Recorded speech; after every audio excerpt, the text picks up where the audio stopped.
Halo sahabat CC, welcome to my channel. Di video kali ini saya akan membahas soal latihan UKM PPD lainnya. Seperti biasa, saya akan menyapa teman-teman. Apa kabar? Saya berharap semua dalam keadaan sehat walafiat ya. Hati yang gembira adalah obat. Oke, kita mulai. Pertanyaannya adalah, jika dilakukan biopsi eksisi, maka kemungkinan besar ini pasien ini menunjukkan tanda-tanda penyakit apa? Dari pilihannya menunjukkan lebih ke arah-arah karsinoma, cancer gitu ya. Perempuan 21 tahun menemui dokter, ada benjolan di kuadran lateral bawah mamai dekstra. Pemeriksaan fisiknya, benjolan tersebut 2 cm, oval, padat, halus, dan mobile. Ada pembesaran kelenjar getah bening aksila. Ini menunjukkan penyakit apa? Nah, clue yang paling membantu adalah mobile. Mobile itu lebih mengarah pada jinak ya. Jadi karsinoma jarang ya, atau susah lah ya kalau mengarah ke situ. Intraduktal juga nggak terlalu mengarah pada intraduktal. Nekrosis lemak juga nggak terlalu. Yang paling sering adalah fibroadenoma. Oke, jawabannya B ya. Next, berdasarkan kondisi tersebut, langkah pengelolaan selanjutnya yang paling tepat. Nah, 24 tahun, laki-laki, dibawa ke UGD karena tertusuk benda tajam di bagian toraks anterior di sisi medial papilla mammae sinistra. Oke, dekat jantung ya. PF-nya 70/50 mm Hg, vena lehernya tampak pelebaran, suara pernapasan vesikular pada kedua paru normal. Berdasarkan kondisi tersebut, langkah pengelolaan selanjutnya yang paling tepat adalah foto X-ray, intubasi endotrakeal, ECG, atau intubasi tabung atau perikardiosintesis. Sekilas kita berpikir bahwa ini kemungkinan tertusuk di bagian perikardiumnya, sehingga terjadi tamponade jantung, atau juga efusi perikardium. Nah, mungkin ada darah di situ ya, sehingga tekanannya drop dan vena lehernya membesar, ya, karena terkenanya di bagian jantung kanan. Nah, kira-kira apa yang perlu dilakukan setelah anamnesis dan pemeriksaan fisik? Yaitu pemeriksaan penunjang. Betul. Pemeriksaan penunjangnya berupa fotosinar X-toraks. Kenapa? Karena kita ingin tahu apa saja yang terjadi di dalam toraks tersebut. Gitu. Nah, foto X-ray akan membantu. Soal selanjutnya, berdasarkan keadaan tersebut, pemeriksaan paling tepat untuk menegakkan diagnosis awal adalah, ya, oke, 50 tahun perempuan dibawa ke UGD karena baal dan lemah 2 jam tangan kiri dan kedua kakinya.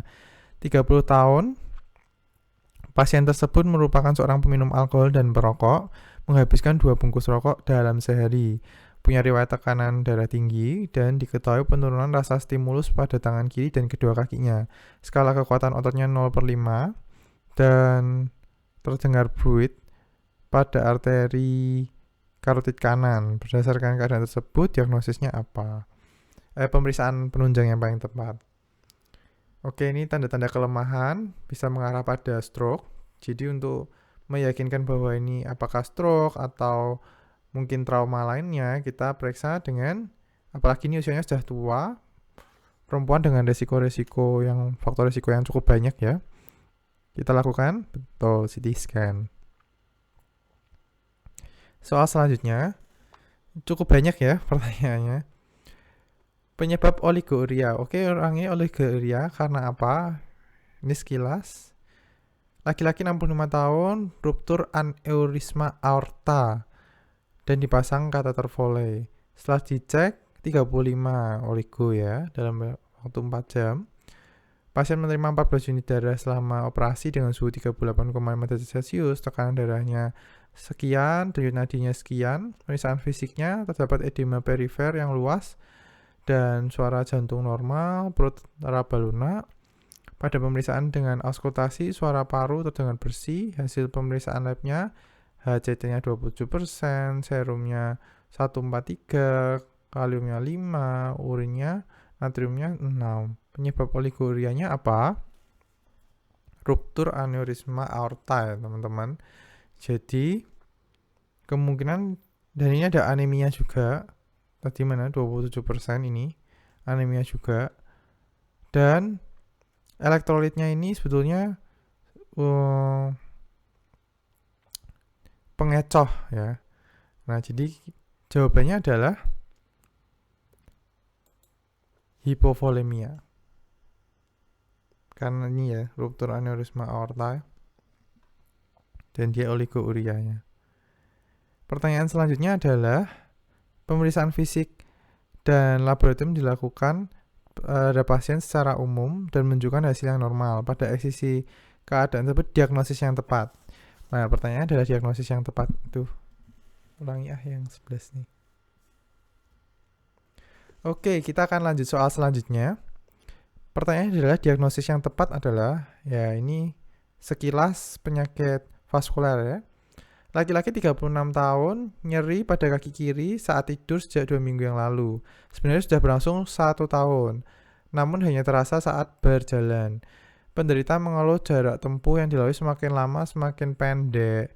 Semakin lama dan semakin pendek, serta sering berhenti akibat nyeri yang terkadang timbul dan bila istirahat nyerinya hilang. Pasien adalah perokok berat, ini clue yang cukup membantu.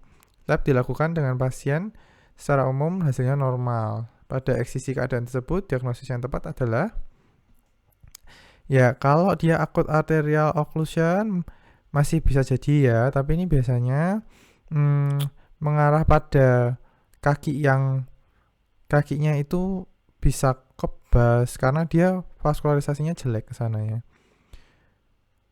Diabetik thromboangitis obliteran bisa jadi ya. Karena dia perokok, faktor resiko perokok. Bisa terjadi thromboangitis obliterans. Diabetik arteriopati, DM-nya tidak terlalu dinampakkan. Chronic arterial thrombosis, arteriosklerosis peripheral arterial occlusive disorder, panjang sekali. Jawabannya adalah ya, thromboangitis obliterans ya. Clue-nya adalah perokok berat. Dan dia biasanya cukup lama, ya, berlangsungnya sudah cukup lama. Rasanya nyeri, tapi dia bisa menghilang dengan keadaan istirahat. Clue-nya adalah perokok.